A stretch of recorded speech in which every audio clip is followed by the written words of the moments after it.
Ionic equilibrium, इससे पहले हमने केमिकल इक्विलिब्रियम पढ़ा था। आयनिक इक्विलिब्रियम में सबसे इम्पॉर्टेंट चीज़ जिसके बारे में हम स्टडी करते हैं वो होते हैं इलेक्ट्रोलाइट्स। आयनिक इक्विलिब्रियम के अंदर हम बेसिकली इलेक्ट्रोलाइट्स की स्टडी करेंगे। इलेक्ट्रोलाइट क्या होता है? वो सब्सटेंस या कोई भी कंपाउंड जो इलेक्ट्रिसिटी को कंडक्ट करता है और डिसोसिएट हो जाता है आयंस के अंदर एक्वस सॉल्यूशन के अंदर। एक्वस का मतलब क्या होता है? वाटर। एक्वस फॉर्म में या मोल्टन स्टेट में जाके मतलब लिक्विड सी फॉर्म आ जाती है, तो वो किसके अंदर कन्वर्ट हो जाता है? आयंस के अंदर। ऐसे सब्सटेंसेस को क्या कहते हैं हम? इलेक्ट्रोलाइट कहते हैं।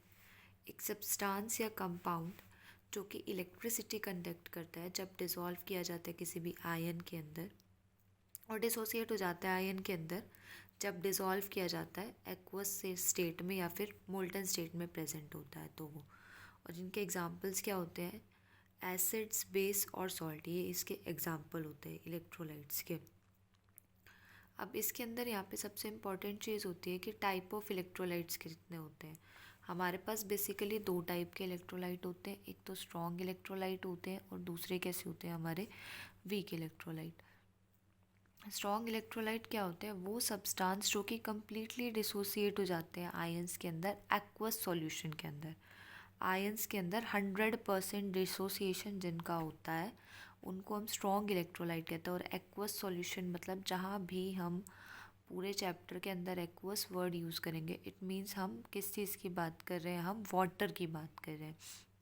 और ये एग्ज़ाम्पल अच्छे से याद कर लियो, क्योंकि यही एग्ज़ाम्पल जो है वो हर क्वेश्चन में तुझे काम आएंगे कि इसके अंदर स्ट्रॉन्ग इलेक्ट्रोलाइट है या वीक इलेक्ट्रोलाइट, किसका काम है, बहुत इंपॉर्टेंट है। जैसे NaOH है, sodium hydroxide, KOH, HCl, H2SO4, NaCl, KNO3, ये सारे क्या हैं? Strong electrolyte. इनके एग्जाम्पल्स तेरे को याद करने ही पड़ेंगे कौन से होते हैं और कौन से नहीं होते।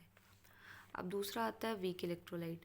वीक इलेक्ट्रोलाइट क्या होता है? वीक इलेक्ट्रोलाइट वो सब्सटेंस होता है जो पार्शियली डिसोसिएट होता है आयंस के अंदर, मतलब कम्प्लीटली नहीं। सपोज 50% डिसोसिएट हो गया, 60% हो गया, 70% हो गया, मतलब नॉट 100%। नॉट 100% के लिए हम वर्ड यूज़ करते हैं पार्शियली।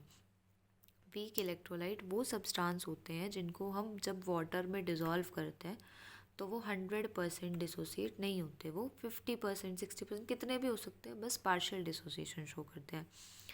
ये क्या होता है? Example NH4OH, sodium hydroxide, HCOH, इनके नाम, ये दो कंपाउंड हर क्वेश्चन में आते हैं, हर न्यूमेरिकल में। तो ये तो है HCOOH, क्या है? Formic acid. HCOOH क्या है? Formic acid. और CH3COOH क्या है? ये है एसिटिक एसिड। ये क्या है? Acetic acid. ये दोनों नाम आप अच्छे से याद रखियो, ठीक है? ये हर में आएंगे। और ये क्या है? वीक इलेक्ट्रोलाइट है। बाकी NaOH, KOH, HCl, H2SO4, NaCl, KNO3, ये सारे क्या है? स्ट्रॉन्ग इलेक्ट्रोलाइट है। इसके बाद अब आता है कि ये तो अभी मैंने इलेक्ट्रोलाइट्स की बात कर ली कि आयनिक इक्विलिब्रियम के अंदर हम किस किस चीज़ का यूज़ करते हैं। इलेक्ट्रोलाइट्स की बेसिकली हम स्टडी करते हैं आयनिक इक्विलिब्रियम के अंदर। आयनिक इक्विलिब्रियम कौन सा इक्विलिब्रियम होता है? ये वो इक्विलिब्रियम होता है जो इस्टेब्लिश होता है किसके अंदर? आयंस के अंदर और अनडिसोसिएटेड मॉलिक्यूल्स के अंदर। किस किस के बीच में एसोसिएट होता है? Ions and the undissociated molecules. The equilibrium which is established between the ions and the undissociated molecules of the electrolyte, electrolyte के मॉलिक्यूल में। अब तूने केमिकल इक्विलिब्रियम जब भी पढ़ा था तो चाहे एरो के लेफ्ट साइड देख ले चाहे तो राइट साइड देख ले, किसी भी मॉलिक्यूल पे कोई चार्ज नहीं था, पॉजिटिव या नेगेटिव चार्ज प्रेजेंट नहीं था, लेकिन यहाँ पर हमेशा होगा। यहाँ पर एरो के राइट साइड में हमेशा पॉजिटिव और नेगेटिव चार्ज दोनों प्रेजेंट होंगे। जनरली दोनों होते हैं, जब रिएक्शंस की बात होगी तो दोनों चार्ज ही प्रेजेंट होंगे। और ये आयंस है और जो चार्ज्ड स्पीशीज़ होती है उनको हम क्या बोलते हैं? आयंस बोलते हैं। पॉजिटिवली चार्ज्ड को क्या बोलते हैं? कैटायन। और नेगेटिवली चार्ज्ड को क्या बोलते हैं? एनायन। ठीक है। और आयंस क्या होते हैं? आयंस भी लिख देती हूँ। आयंस क्या होती हैं? Charged species. ये बात ध्यान रखियो, ये जो हमारा इक्विलिब्रियम है वो आयंस और अनडिसोसिएटेड मॉलिक्यूल्स के अंदर होता है, जबकि केमिकल इक्विलिब्रियम में ऐसा कुछ भी नहीं था। इसी बात को याद रख के जो तू क्वेश्चंस होगा उनको डिफरेंशिएट करेगा, मतलब कौन सा केमिकल इक्विलिब्रियम का क्वेश्चन है और कौन सा आयनिक इक्विलिब्रियम का है, थोड़ा बहुत डिफरेंशिएशन इसके थ्रू भी किया जाता है। ठीक है, अब कुछ सबसे पहला टॉपिक आता है कि एसिड बेस के कुछ कॉन्सेप्ट होते हैं, वो दिए हुए हैं इस चैप्टर के अंदर। तो सबसे पहला हमारा जो एसिड बेस का कॉन्सेप्ट है वो है अरहेनियस कॉन्सेप्ट। कौन सा कॉन्सेप्ट है? Arrhenius concept. अरहेनियस के अकॉर्डिंग क्या है, हमें एसिड और बेस बताना है, कौन सा कंपाउंड अगर हमें गिवन हो तो वो एसिड होगा और कौन सा होगा तो वो बेस होगा। अरहेनियस कंपाउंड कुछ ज़्यादा खास इन्फॉर्मेशन नहीं दे पाया था, बस थोड़ी बेसिक से इन्फॉर्मेशन है। मेन जो हमें स्टडी करने हैं वो है ब्राउनस्टीड-लोरी कॉन्सेप्ट और लेविस कॉन्सेप्ट। ये तो बस स्टार्टिंग थी, तो हमें पढ़ना होता है। अब अरेनियस कॉन्सेप्ट क्या कहता है? अरेनियस कॉन्सेप्ट के अकॉर्डिंग जो एसिड है वो सब्सटेंस होता है कि जिसको हम वाटर में डिज़ोल्व करते हैं जब, तो वो क्या रिलीज़ करता है? H पॉजिटिव, मतलब हाइड्रोजन आयन देता है। A substance which give hydrogen ion when dissolved in water. जब हम वाटर के अंदर किसी सब्सटेंस को डिज़ोल्व करते हैं और वो H पॉजिटिव देता है तो हम उसको क्या कहते हैं? एसिड। ये अरहेनियस के अकॉर्डिंग था। हर एक साइंटिस्ट के अकॉर्डिंग अलग अलग कॉन्सेप्ट है, अलग अलग तरीका है एसिड और बेस को डिवाइड करने का, तो हर एक साइंटिस्ट का याद रखना पड़ेगा। ठीक है, अब यहाँ पे एग्जांपल ले लें, HCl है, HNO3 है, H2SO4 है। इनको जब हम वाटर में डालेंगे तो H पॉजिटिव अलग हो जाएगा। HCl में से एक H रिमूव हो गया एज H पॉजिटिव, क्या बचेगा? अगर पॉजिटिव साइन जा रहा है तो बचेगा कौन सा साइन? Negative sign. तो क्या बचेगा? Cl negative. HNO3 है, एक ही एच है, एक एच जाएगा तो क्या बचेगा? NO3 negative. अब H2SO4 है, इसी तरीके से इसके अंदर से दो H पॉजिटिव रिमूव हो जाएंगे, क्योंकि कितने हैं हमारे पास वहाँ पे हाइड्रोजन? दो हैं, तो दो रिमूव होंगे, और दो रिमूव हो रहे हैं मतलब दो ही नेगेटिव चार्ज आएगा। ये बात ध्यान रखियो, अगर एक रिमूव होगा तो एक नेगेटिव चार्ज आएगा, दो रिमूव होंगे तो दो नेगेटिव चार्ज आएंगे। ठीक है, अब अरेनियस के अकॉर्डिंग बेस कौन से सब्सटेंस होते हैं?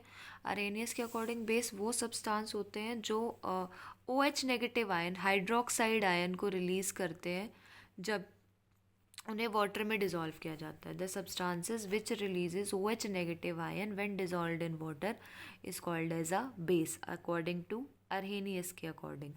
ठीक है, अब जैसे NaOH है, KOH है, NH4OH है। अब इनमें देख, NaOH है, NaOH को तो डिवाइड करेगा तो कैसे टूटेगा? Na पॉजिटिव और OH नेगेटिव के अंदर। ये रिएक्शन अच्छे से देख लियो, अच्छे से याद कर लियो, चाहे बोल ले, समझ ले, जो भी तेरे दिमाग में, क्योंकि ये रिएक्शन अगर आएंगी तभी आगे न्यूमेरिकल सॉल्व होगा। ठीक है, अब जैसे KOH है, KOH किस में टूटेगा? K पॉजिटिव और OH नेगेटिव के अंदर। NH4OH जनरली न्यूमेरिकल्स में आता है, ये तो अच्छे से करियो, रिएक्शन याद रखियो। ये NH4OH एक तो क्या है? स्ट्रॉन्ग इलेक्ट्रोलाइट है और एक बेस है, ये ध्यान रखिए। NH4OH क्या है? एक बेस, अरहेनियस बेस। तो NH4OH किस में टूटेगा? NH4 पॉजिटिव और OH negative. OH negative ion तो हर केस में निकलेगा, जो भी सब्सटेंस अरेनियस के अकॉर्डिंग बेस होगा उसके अंदर OH नेगेटिव रिलीज होगा। ठीक है, पहला कॉन्सेप्ट हमारा था अरेनियस का, जो क्या कहता है कि एसिड तो वाटर के अंदर डिज़ोल्व करने के बाद H पॉजिटिव रिलीज करते हैं और बेस वाटर के अंदर डिज़ोल्व होने के बाद OH नेगेटिव आयन को रिलीज़ करते हैं। अब हमारा जो सेकंड कॉन्सेप्ट आता है वो आता है ब्राउनस्टीड-लोरी का कॉन्सेप्ट। इस कॉन्सेप्ट से कई बार बहुत सारे क्वेश्चन भी पूछे जाते हैं, तो मेजर हमारा क्वेश्चनिंग वाला कॉन्सेप्ट यहीं से शुरू होता है। ठीक है, तो पहले अब इसके अकॉर्डिंग भी हम एसिड और बेस को डिफाइन करेंगे। ब्रॉन्स्टेड के अकॉर्डिंग एसिड कौन से होते हैं? वो सब्सटेंस जो कि रिलीज़ करते हैं H पॉजिटिव जब वाटर के अंदर मिक्स किए जाते हैं। अरहेनियस का और ब्रॉन्स्टेड-लोरी की एसिड की जो डेफिनेशन थी वो सेम थी।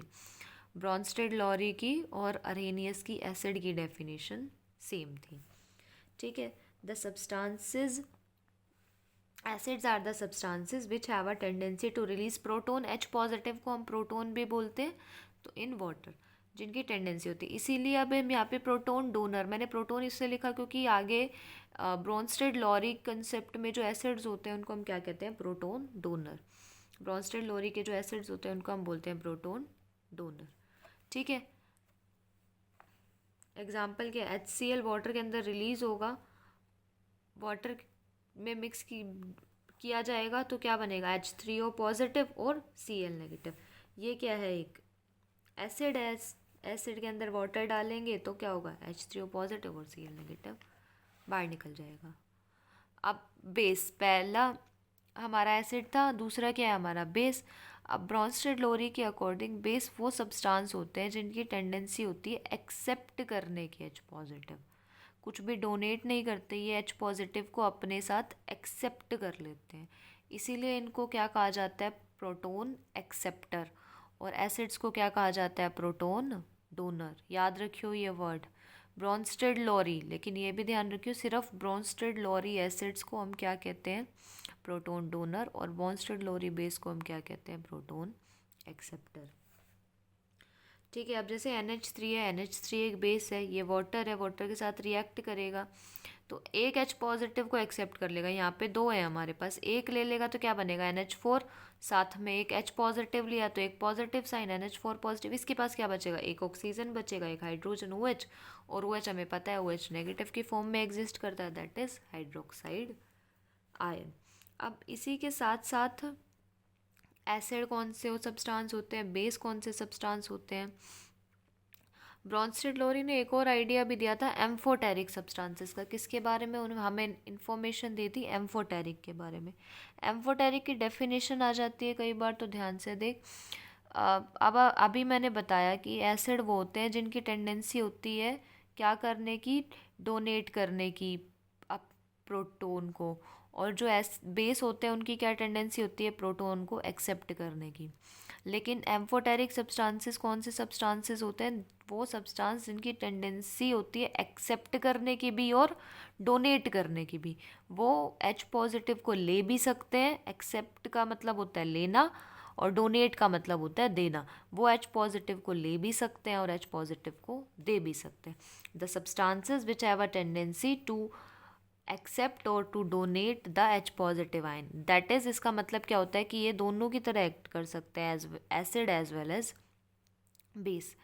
जो एम्फोटेरिक सब्सटेंसेस होते हैं वो कौन से सब्सटेंसेस होते हैं, जो एसिड और बेस दोनों की प्रॉपर्टीज़ को शो करते हैं। जो मोस्ट कॉमन एग्जांपल हम यहाँ पे स्टडी करते हैं वो किसका होता है, इस केस में वाटर का एग्जांपल लेके स्टडी करते हैं। अब देखिए यहाँ पे जैसे वाटर ले रखा है हमने, वाटर है, वाटर अपना एक H दे देगा एसिड की तरह। एसिड कौन से सब्सटेंस होते हैं, जो प्रोटोन को डोनेट करते हैं, प्रोटोन डोनर होते हैं। तो एक H पॉजिटिव किसको दे देगा, NH3 को दे देगा, क्या बन जाएगा, NH4, और एक H चला जाएगा तो ये OH नेगेटिव की फॉर्म में रह जाएगा। जबकि ये HCl के साथ रिएक्शन शो कर, जब NH3 के साथ रिएक्शन शो कर रहा है तो एसिड की तरह बिहेव कर रहा है, लेकिन जब HCl के साथ रिएक्शन शो करेगा तो कैसे बिहेव करेगा, एज अ बेस। ये क्या करेगा, इस H को अपने पास ले लेगा और H3O पॉजिटिव में कन्वर्ट हो जाएगा और Cl नेगेटिव को रिलीज कर देगा। मोस्ट कॉमन एग्जांपल हमारा एम्फोटेरिक सब्सटेंसेस का वाटर ही है। इसके अंदर एक और जो मेन कॉन्सेप्ट आता है वो होता है कॉन्जुगेट एसिड बेस पेयर का। कॉन्जुगेट एसिड बेस पेयर का, कॉन्जुगेट एसिड बेस पेयर क्या होता है, एक वो एसिड बेस पेयर जो किस से डिफर करता है, बाय द प्रोटोन। सिर्फ एक प्रोटोन एटम इनके केस में अलग होता है, बाकी जो सारे एलिमेंट्स होते हैं या सारे एटम्स हम बोल सकते हैं कंपाउंड तो नहीं, मॉलिक्यूल के अंदर वो सारे क्या होते हैं, सेम होते हैं। An acid base pair which differ by a proton is called as conjugate acid base pair. ठीक है, कॉन्जुगेट एसिड बेस पेयर की डेफिनेशन समझ आ गई। एग्जाम्पल देख ले कॉन्जुगेट एसिड बेस पेयर के। सबसे पहला एग्जाम्पल है Cl नेगेटिव और HCl। Cl और HCl में क्या डिफरेंस है, यहाँ पे सिर्फ यहाँ पे H नहीं है, यहाँ पे H है, सिर्फ एक हाइड्रोजन का या फिर हम कह सकते हैं सिर्फ एक प्रोटोन का ही फ़र्क है। अब यहाँ पे दूसरा देख NH4 पॉजिटिव और NH3, सिर्फ एक हाइड्रोजन का ही तो फ़र्क है। यहाँ पे 4 हाइड्रोजन है, यहाँ पे 3 हाइड्रोजन है, यहाँ पे एक प्रोटोन है एक्स्ट्रा, यहाँ पे नहीं है। तो ये क्या है, ये एक कॉन्जुगेट पेयर है, ये दूसरा कॉन्जुगेट एसिड बेस पेयर है। ठीक है, अब इसके अंदर बेसिकली क्वेश्चन कैसे आते हैं, 2-4 स्पीशीज दे रखे होंगे और लिखा होगा इनका कॉन्जुगेट बेस बताओ। जो हमारे ब्रोंस्टेड एसिड है या ब्रोंस्टेड बेस है उनका कॉन्जुगेट एसिड या कॉन्जुगेट बेस बताओ। अगर दे रखा हो किसी एसिड का बेस बताना है, मतलब तुझे कॉन्जुगेट बेस बताना है, तो तुझे जो भी स्पीशीज दे रखी होगी उसमें से H पॉजिटिव को माइनस कर देगा। जब तुझे बेस बताना होगा तो तू क्या करेगा, एसिड में से H पॉजिटिव को माइनस कर देगा। एसिड में से H पॉजिटिव को क्या कर देगा, माइनस कर देगा, तो तेरा क्या आ जाएगा, बेस आ जाएगा। और जब तुझे एसिड बताना हो तो तू क्या करेगा, तो तू बेस के अंदर H पॉजिटिव को ऐड कर देगा। एसिड और बेस वो सब्सटेंसेस होंगे या वो मॉलिक्यूल्स होंगे जो तुम्हें क्वेश्चन के अंदर दे रखे होंगे, क्वेश्चन में सीधा सीधा लिखा होगा। ठीक है, जब तुझे कॉन्जुगेट एसिड निकालना हो तो बेस में H पॉजिटिव को ऐड कर देगा। अब जैसे मैंने यहाँ क्वेश्चन भी लिख रखा है, what will be the conjugate base. अब तुझे कॉन्जुगेट बेस बताना है, मतलब H पॉजिटिव को माइनस करना है। What will be the conjugate base for the Bronsted acid, कौन कौन से, इनके लिए तुझे कॉन्जुगेट बेस बताना है। कॉन्जुगेट बेस कैसे बताएगा, H पॉजिटिव माइनस कर देगा एसिड में से, तो HF में से H पॉजिटिव जाएगा तो क्या बचेगा, F नेगेटिव। सेकेंड है हमारा H2SO4, H2SO4 में से H पॉजिटिव जाएगा HSO4 माइनस। ठीक है, सबसे पहले स्टेप में हम एक ही निकालेंगे जब हमें नहीं मेंशन होगा कि हमें पूरा आयोनाइजेशन करना है, नहीं होता जनरली, बस तू एक ही निकाल के आ जाइए इस कॉन्सेप्ट में। तो अब तीसरा क्या दे रखा है, HCO3 माइनस, हमें बेस बताना है तो H माइनस कर देंगे, इसमें से एक H चला जाएगा तो क्या आएगा, CO3 2 माइनस। या 2 माइनस क्यों है, क्योंकि एक माइनस तो पहले से था, CO3 माइनस तो ये यहाँ पहले ही था ना, तो इसलिए यहाँ पे 2 माइनस आ गया। समझ आ गई बात। ठीक है, अब नेक्स्ट क्वेश्चन देख, what will be the conjugate acid for the following Bronsted bases. अब तुझे क्या बताना है, कॉन्जुगेट एसिड कौन सा होगा। What will be the conjugate acid for the following Bronsted base. अब एसिड बताने के लिए हम क्या करते हैं, H पॉजिटिव को ऐड करते हैं। एसिड बताने के लिए हम क्या करते हैं, H पॉजिटिव को ऐड करते हैं, और बेस बताने के लिए हम H पॉजिटिव को सब्ट्रैक्ट करते हैं। तो अब एसिड के लिए अब NH2 माइनस का बताना है, NH2 माइनस में H पॉजिटिव ऐड कर दूंगी, क्या आ जाएगा, NH3। चार्ज यहाँ पॉजिटिव यहाँ नेगेटिव कट जाएगा। ठीक है, ये बात ध्यान रखियो। अब जैसे ये है NH3 है, इसमें H पॉजिटिव आएगा तो क्या आएगा, सेकंड एग्जांपल हमारा NH3 था, इसमें H पॉजिटिव आएगा तो क्या आएगा, NH4 पॉजिटिव। ये इनके क्या बनते जा रहे हैं, कॉन्जुगेट एसिड। ठीक है, बाहर एक में नहीं लिखा, सारे जैसे यहाँ पे सारे कॉन्जुगेट बेस थे, यहाँ पे सारे कॉन्जुगेट एसिड बनते जा रहे हैं। ठीक है, अब जैसे थर्ड है HCO माइनस, HCO माइनस के अंदर H पॉजिटिव ऐड कर देगा तो क्या बन जाएगा, HCOH। ठीक है, अब एक और एग्जांपल इसका, the species H2O this can act as both Bronsted acid and base, दोनों की तरह एक्ट कर सकते हैं। ये जो सारी स्पीशीज के एग्जांपल दिए हुए हैं इस क्वेश्चन के अंदर, ये एसिड की तरह भी एक्ट कर सकते हैं और बेस की तरह भी एक्ट कर सकते हैं। तो तुझे इनके कॉन्जुगेट एसिड और right there conjugate acid and base, conjugate acid और बेस बता दे। एसिड के केस में हम क्या करते हैं, H पॉजिटिव ऐड करते हैं, तो इधर मैंने एसिड बता दिया, H2O में H पॉजिटिव ऐड करूँगी तो क्या आएगा, H3O पॉजिटिव। H2O में H पॉजिटिव ऐड किया तो क्या है, H3O पॉजिटिव। HCO3 माइनस में H पॉजिटिव ऐड करूँ, सेकेंड एग्जाम्पल ले लिया तो H2 हो जाएगा, H2CO3। HSO4 माइनस में, ये तीसरा हमारा HSO4 माइनस था, HSO4 माइनस में H पॉजिटिव ऐड करूँगी क्या आएगा, एक H तो ऑलरेडी है, SO4 minus as it is, H के साथ 2 आ जाएगा। ठीक है, ये तो कॉन्जुगेट एसिड के केस में हम ऐड करते हैं। अब कॉन्जुगेट बेस का केस देख ले, सेम ही के अंदर। अब पहला क्या है, वाटर, वाटर में से H पॉजिटिव रिमूव होगा तो क्या आएगा, OH माइनस, ये हमारा कॉन्जुगेट बेस है। अब सेकंड हमारा HCO3 माइनस था, इसमें से H पॉजिटिव जाएगा तो CO3 2 माइनस, एक माइनस ऑलरेडी था दोबारा से गया इसलिए 2 माइनस आएगा। अब लास्ट है HSO4 माइनस, इसमें से H पॉजिटिव जाएगा तो क्या आएगा, SO4 2 नेगेटिव, क्योंकि हमारा जो ये था कंपाउंड, उसके अंदर एक नेगेटिव पहले से था तो दूसरा नेगेटिव भी आ जाएगा।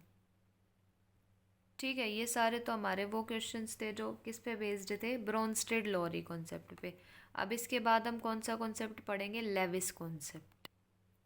अब हमारा नेक्स्ट कॉन्सेप्ट जो एसिड और बेस के बारे में बताता है वो कौन सा कॉन्सेप्ट है, लेविस कॉन्सेप्ट। लेविस कॉन्सेप्ट को हम इलेक्ट्रॉनिक कॉन्सेप्ट भी कहते हैं। ऐसा क्यों है? क्योंकि इसके अंदर इलेक्ट्रॉन्स का इन्वॉल्वमेंट होता है, लोन पेयर के बारे में डिस्कशन होता है। लोन पेयर ऑफ इलेक्ट्रॉन्स के थ्रू हम एसिड, कौन सा सब्सटेंस एसिड है और कौन सा सब्सटेंस बेस है, उसके बारे में आइडेंटिफिकेशन करते हैं। एसिड कौन से सब्सटेंस होते हैं? The substance which can accept the pair of electron, उनको हम क्या कहते हैं? एसिड। जो भी सब्सटेंस इलेक्ट्रॉन के पेयर को एक्सेप्ट कर सकेगा उसको हम क्या कहेंगे? एसिड। इलेक्ट्रॉन पेयर एक्सेप्टर क्या कहलाते हैं? एसिड्स कहलाते हैं। ठीक है, अब एग्जाम्पल देख ले। इसके एग्जाम्पल बहुत इंपॉर्टेंट है क्योंकि क्वेश्चन ऐसे ही आएगा। 5-6 कंपाउंड लिखे होंगे, 5-6 मॉलिक्यूल, कंपाउंड नहीं मॉलिक्यूल लिखे होंगे, और उन मॉलिक्यूल्स में से तुझे आइडेंटिफाई करना होगा कि कौन सा सब्सटेंस लेविस एसिड है और कौन सा लेविस बेस है। लेविस एसिड कौन से होंगे? The substance which can accept the pair of electron, वो लेविस एसिड होंगे। और the substance which can donate the pair of electron, वो क्या होंगे? लेविस बेस होंगे। अब एक्सेप्ट कौन कर सकता है? जिसका या तो ऑक्टेट इनकम्प्लीट हो, molecule having incomplete octet, molecule जिनका ऑक्टेट इनकम्प्लीट हो, जैसे कि AlCl3, BF3, FeCl3, इन सारों का ऑक्टेट इनकम्प्लीट है। AlCl3 का भी, BF3 का भी, FeCl3 का भी इनकम्प्लीट ऑक्टेट है, इसलिए ये एज लेविस एसिड एक्ट करते हैं। अब इसके बाद जितने भी हमारे पास कैटायंस होते हैं, जो भी हमारे कैटायंस हैं, पॉजिटिव चार्ज का मतलब इलेक्ट्रॉन की डेफिशिएंसी, और जिसके पास कमी है किसी चीज़ की वही तो एक्सेप्ट करेगा। जिसके पास ऑलरेडी वो चीज़ बहुत ज़्यादा अमाउंट में है वो क्यों एक्सेप्ट करेगा? ठीक है, तो जितने भी कैटायंस होते हैं जैसे Na positive, K positive, H positive, Ag positive, ये सारे कैसे एक्ट करते हैं? As they all act as Lewis acid. ये सारे कैसे एक्ट करेंगे? लेविस एसिड की तरह। अब एक बात और ध्यान रखियो, जो लार्ज साइज होता है जिन कैटायन का, वो कैसे एक्ट करते हैं? वीक लेविस एसिड की तरह। और जिनका छोटा साइज होता है, जिनका स्मॉल साइज होता है, वो as strong Lewis acid act करते हैं। जिनका साइज बड़ा होता है वो वीक लेविस एसिड, और जिनका साइज छोटा होता है वो as a strong Lewis acid act करते हैं। नेक्स्ट आगे ये ध्यान रखियो, मॉलिक्यूल जिनके पास एम्प्टी डी ऑर्बिटल होता है, molecules having empty D orbital. अगर तुझे अभी इनके बारे में नहीं आइडिया लग पा रहा तो बस ये एग्जांपल याद कर लियो, कोई दिक्कत नहीं है। SnCl4, SiF4, ये सारे क्या हैं? लेविस एसिड के एग्जाम्पल हैं। और लास्ट जो है ये बहुत इंपॉर्टेंट है कि जो CO2 है, ये कैसे different atom of different electronegative are connected through multiple bond. Multiple का मतलब क्या होता है? डबल बॉन्ड या फिर ट्रिपल बॉन्ड। कोई भी दो अलग अलग एटम जिनकी इलेक्ट्रोनेगेटिविटी भी अलग अलग है, वो अगर डबल या ट्रिपल बॉन्ड से बाइंड होते हैं तो वो भी as a Lewis acid act करते हैं। ये बात ध्यान रखियो, CO2 एक लेविस एसिड है। ये MCQ टाइप में आसानी से अच्छा क्वेश्चन है देने के लिए लेविस एसिड पे।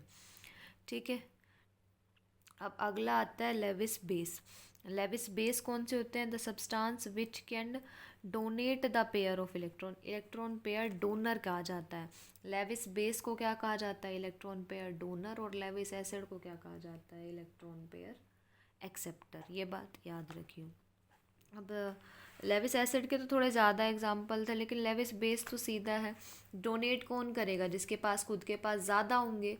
एक्सेप्ट वो करेगा जिसके पास खुद किसी, एक्सेप्ट कोई चीज़ वही तो करेगा जिसके पास, जिस इंसान के पास खुद उसकी कमी होगी, या जिस मॉलिक्यूल के पास जिस चीज़ की कमी होगी वही तो उसको एक्सेप्ट करेगा। तो इसी तरीके से पॉजिटिव चार्ज किसको दिखाता है? डेफिशिएंसी को। और नेगेटिव चार्ज किसको दिखाता है? एक्सेस को। तो अब हमें यहाँ पे डोनेट करना है तो हमारे पास कौन सा चार्ज होगा? Negative charge. जितने भी एनायंस हैं, एनायंस क्या होते हैं? Negatively charged ions. और कैटायंस क्या होते हैं? Positively charge ions. तो जितने भी एनायंस होंगे वो कैसे एक्ट करेंगे? एज लेविस बेस की तरह एक्ट करेंगे। और जो न्यूट्रल मॉलिक्यूल है जिनके पास लोन पेयर ऑफ इलेक्ट्रॉन है, वो भी एज लेविस बेस ही एक्ट करते हैं। न्यूट्रल स्पीशीज जिनके पास क्या है? लोन पेयर है इलेक्ट्रॉन का। जैसे अमोनिया के पास लोन पेयर होता है, RNH2, ROH, इन सब के पास क्या होते हैं? लोन पेयर प्रेजेंट होते हैं। तो इसलिए ये एज लेविस बेस एक्ट करते हैं। अब जैसे क्वेश्चन मैंने लिख रखा है, क्वेश्चन ऐसे ही आता है, classify the following classify which of the following are Lewis acid and Lewis base.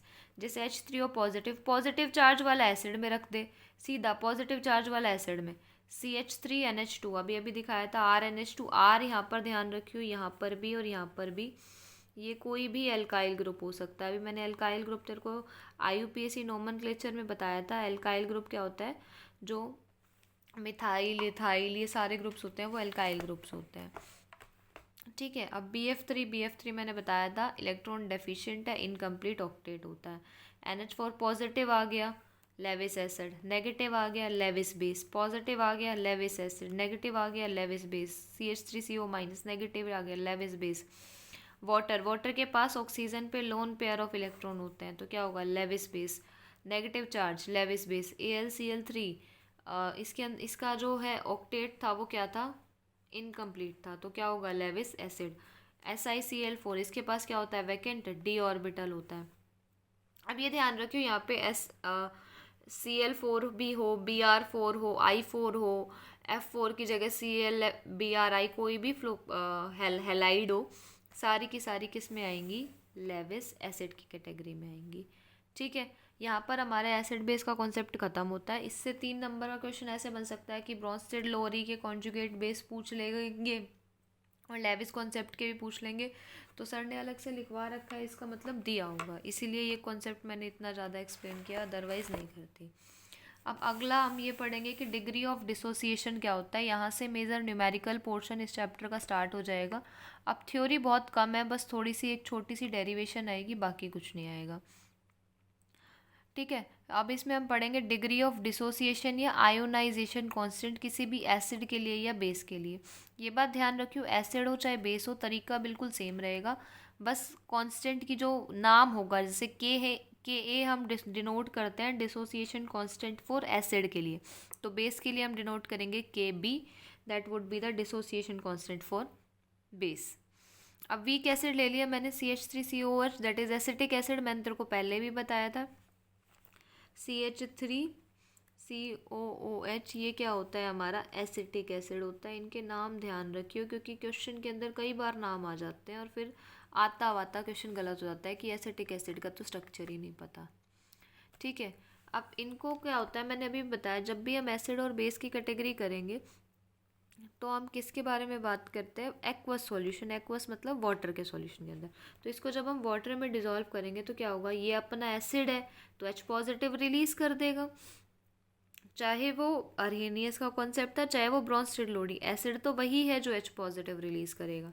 H positive जाएगा, ये एक्सेप्ट कर लेगा, H3O पॉजिटिव बन जाएगा, तो क्या बन जाएगा, CH3COO नेगेटिव और H3O पॉजिटिव बन जाएगा। और इनिशियली हमने मान लिया कि जो रिएक्टेंट है उसकी कंसंट्रेशन सी है। शुरुआत में जब हमने किसी भी बीकर में या किसी भी कंटेनर में हमारा केमिकल डालना है, सिर्फ रिएक्टेंट ही है, तो रिएक्शन में जो प्रोडक्ट है उनकी कंसंट्रेशन तो ज़ीरो ही होएगी, कुछ भी प्रोडक्ट फॉर्म नहीं हुआ होगा। अब जब इक्विलिब्रियम अटेन हो गया होगा, मतलब कुछ अमाउंट ऑफ प्रोडक्ट क्या हो गया होगा, फॉर्म हो गया होगा, कुछ ना कुछ अमाउंट तो फॉर्म प्रोडक्ट का हुआ ही होगा, तभी तो इक्विलिब्रियम आई है। तो उस प्रोडक्ट को मैंने मान लिया x, और जितना रिएक्टेंट रिएक्ट किया होगा उतना ही तो प्रोडक्ट बनेगा। तो रिएक्टेंट की कंसंट्रेशन निकालने के लिए हम क्या करेंगे, जो ये x हमने यहाँ पे लिया है वो माइनस कर देंगे। सिर्फ x इसलिए हो रहा है क्योंकि सबकी स्टोक्योमेट्री एक जैसी है, अगर स्टोक्योमेट्री अलग होती तो हम देखते x/2 करना है, x/3 करना है, वट, लेकिन इसके अंदर स्टोक्योमेट्री सेम है तो एज इट इज़ आ गया। अब मैंने अभी तक को केमिकल इक्विलिब्रियम में बताया था कि जो कांस्टेंट्स होते हैं वो इक्विलिब्रियम कांस्टेंट की वैल्यू कैसे होती है, the product of concentration of product raise to their stoichiometric coefficient divided by the product of concentration of reactant raise to their stoichiometric coefficients. ठीक है, जैसे अब इसके अंदर प्रोडक्ट्स क्या है, CH3CO माइनस और H3O पॉजिटिव, इन दोनों की कंसंट्रेशन की मल्टीप्लाई डिवाइडेड बाय रिएक्टेंट कौन से, CH3COOH और वाटर, इन दोनों की मल्टीप्लाई। अब एक बात ध्यान रखियो, जो वाटर है हमारा यूनिवर्सल सॉल्वेंट होता है और उसकी कंसंट्रेशन हमेशा कांस्टेंट मानी जाती है। वाटर हमारा यूनिवर्सल सॉल्वेंट होता है और उसकी कंसंट्रेशन हमेशा कांस्टेंट मानी जाती है, तो यहाँ से हम वाटर को इधर की साइड ले जाएंगे। और CH3COH की वैल्यू क्या है, x, H3O पॉजिटिव की क्या है x, दोनों की वैल्यू x है, और ये क्या है C माइनस एक्स, तो इनकी वैल्यू रख दी। इस K को H2 से मल्टीप्लाई करेंगे तो क्या आएगा Ka x into x x square, क्या बचा C माइनस अल्फ़ा। अब ये बात ध्यान रखियो, जो x होता है वो बहुत कम होता है। अब ये देख वीक एसिड का केस ले रहे हैं ना, मतलब हम वीक इलेक्ट्रोलाइट का केस ले रहे हैं। वीक इलेक्ट्रोलाइट के केस में डिसोसिएशन पार्शियल होता है, बहुत कम भी होता है डिसोसिएशन, तो बहुत कम डिसोसिएशन होगा। तो जो x है कंसंट्रेशन के कंपैरिजन में x बहुत छोटा होगा, तो C माइनस एक्स की जगह हम सिर्फ C लिख देंगे। हम जो x वैल्यू होती है, कितना टूटा है कितना घटा है, वो नेगलेक्ट कर देते हैं। तो मैंने यहाँ पे ये ध्यान रखियो, जब इसको वाटर से मल्टीप्लाई कर दिया तो मैंने डायरेक्ट Ka ले लिया, ठीक है। और Ka क्या होता है, डिसोसिएशन कांस्टेंट फॉर एसिड। अब यहाँ पे एक्स स्क्वायर बाई सी बच जाएगा। अब C को इधर ले जाऊँ तो Ka इंटू सी किसके इक्वल होएगा, एक्स स्क्वायर के। और अब अंडर रूट ए स्क्वायर है, इधर लेके आऊँगी रूट बन जाएगा, अंडर रूट K इंटू सी किसके इक्वल हो जाएगा, एक्स के। एक्स क्या है हमारा, प्रोडक्ट फॉर्म्ड। कितना अमाउंट ऑफ प्रोडक्ट फॉर्म हुआ, अमाउंट ऑफ प्रोडक्ट फॉर्म्ड।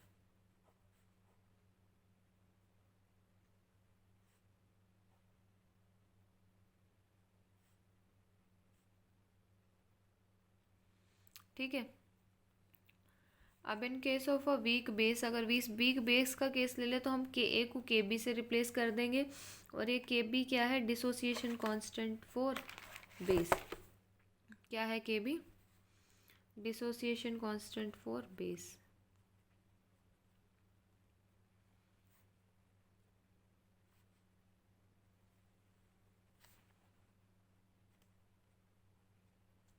ठीक है, तो जो हमारा Ka का था x square over c minus Ka is equal to x square over c minus x, इसमें Ka की जगह क्या कर देंगे, Kb x square over c minus x, same under root Ka into c is equal to x था, तो under root Kb into c is equal to x हो जाएगा।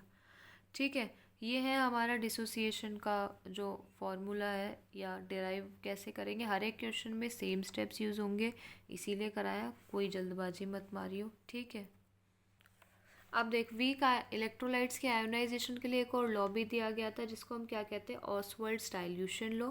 इस लॉ के अंदर हम आयोनाइजेशन ऑफ वीक इलेक्ट्रोलाइट पढ़ते हैं, बाकी सब चीज़ें सेम होती हैं, बस किसके अंदर एक और फैक्टर, जो डिग्री ऑफ डिसोसिएशन, जिसको हम किससे डिनोट करते हैं, अल्फा से। डिग्री ऑफ डिसोसिएशन भी बोलते हैं, या फिर डिग्री ऑफ आयोनाइजेशन भी बोला जाता है, आयोनाइजेशन भी बोला जाता है। डिग्री ऑफ डिसोसिएशन या डिग्री ऑफ आयोनाइजेशन भी बोलते हैं इसको। हमने बाकी सब सेम लेते हैं यहाँ पे, जैसे जो हम डिवाइड कर रहे थे, जैसे कंसंट्रेशन इनिशियली, तो जैसे हमने रिएक्शन सेम एज्यूम किया, CH3COOH प्लस वाटर इक्विलिब्रियम में जाके CH3CO माइनस और H3O पॉजिटिव बन रहा है।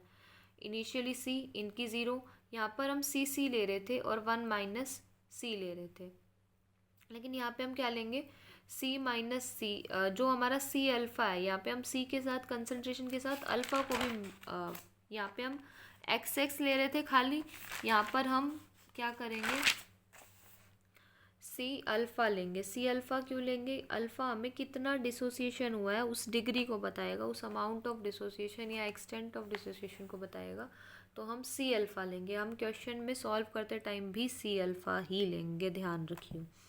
C हमें क्वेश्चन के अंदर गिवन होगी, अल्फ़ा हमें फाइंड करना होगा। C अल्फ़ा और ये C माइनस, जैसे हम यहाँ पे x ले रहे थे, जैसे मैं यहाँ x ले रही थी तो यहाँ पे x माइनस कर रहे थे, अब यहाँ मैंने C अल्फ़ा लिया तो C अल्फ़ा, इन दोनों में से C कॉमन ले लूँ, क्या बचेगा, 1 माइनस अल्फ़ा। यहाँ पे डिग्री ऑफ अल्फ़ा क्या है, डिग्री ऑफ डिसोसिएशन, C क्या है, कंसनट्रेशन। अब Ka की वैल्यू जैसे पहले पिछले स्टेप में निकाली थी, क्या थी, CH3CO minus into H3O positive divided by CH3COH। मैंने अब यहाँ पे वाटर क्यों नहीं लिया, क्योंकि ऑलरेडी मैं Ka ले चुकी हूँ, Ka के अंदर वाटर इंक्लूडेड है।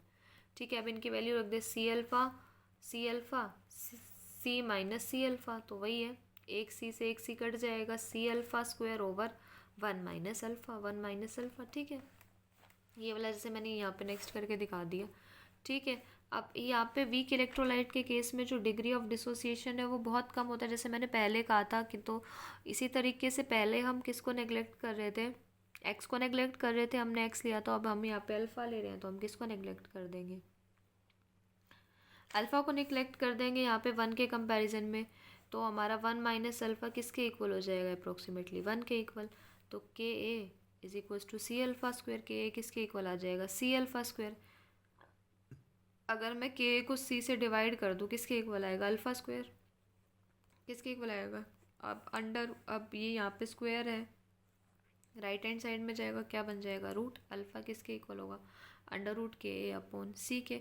अब कंसंट्रेशन वॉल्यूम के इन्वर्सली प्रोपोर्शनल होती है, तो अगर तुझे ज़्यादा सॉल्व करना है तो इसको के इंटू वी भी लिख सकता है, अदरवाइज़ यहीं तक ठीक है। हमें बस डिग्री ऑफ डिसोसिएशन की वैल्यू निकालनी होती है, बाकी हमारा इसका कोई और यूज़ नहीं होता, तो इतने वॉल्यूम पे जाने की ज़रूरत नहीं है। अब ये तो था किसका केस, वीक एसिड का केस। अगर मैं वीक बेस कर लूँ तो सेम हो जाएगा, अल्फ़ा इज इक्वल्स टू के ए बाई सी था, यहाँ पे क्या हो जाएगा, के बी बाई सी। और यहाँ पे अल्फ़ा इज इक्वल्स टू क्या था, के ए इंटू वी था, यहाँ पे क्या हो जाएगा, के बी इंटू वी। इस तरीके से ये हमारे न्यूमेरिकल्स होंगे जो आगे इस डेरिवेशन में, जैसे हमने स्टेप्स लिए हैं सी माइनस, ये जो ये सारे स्टेप हैं, ये चारों जिस पे अभी मैं उंगली लगा रही हूँ, ये चारों स्टेप हर एक क्वेश्चन के अंदर रिपीट होंगे, इसलिए मैंने यहाँ पे ये सारे स्टेप्स करके दिखाए हैं। समझ आ गए तो ठीक है, नहीं तो एक बार दोबारा देख लियो, दोबारा भी ना आए तो फिर मेरे को फ़ोन कर लियो, ठीक है।